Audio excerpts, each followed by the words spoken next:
selfie ជាមួយតែសម្រាប់ឯងថតរូបលើកដៃពីគេហើយគេឲ្យដាក់លេខទូរស័ព្ទទៅឯងដាក់លេខខ្លួនឯងអស់ហ្នឹងបថោដាក់ស្នាមបានហងជាផ្សាយហើយហេពុំអត់រឿងអីហ្នឹង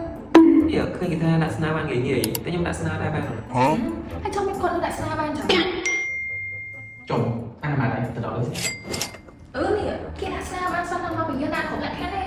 សុំមើលឯកសារតិចមើលចង់តាមដាក់ស្នាមបានគេឲ្យថតរូប selfie ជាមួយតែសម្រាប់ឯងថតរូបលើកដៃពីគេហើយគេឲ្យដាក់លេខទូរស័ព្ទទៅឯងដាក់លេខខ្លួនឯងទាំងអស់ហ្នឹងបថោមើលរបាយការណ៍ធនាគារសុំឆ្លត់ដាក់ទៅពីបើខ្ញុំក៏ខ្ញុំមិនឲ្យដែរឥឡូវជួយយើងដាក់ស្នាមមានអីចង់ជួយលើកនេះហើយនឹងដាក់ស្នាមបានមកដោយអ្នករាល់គ្នាគ្រាន់តែចុចទៅលើរូបកាក់ដែលមាននៅផ្នែកខាងក្រោម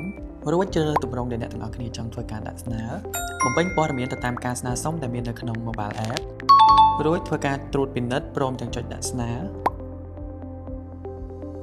សំណើរបស់លោកអ្នកត្រូវបានដាក់ស្នើរួចរាល់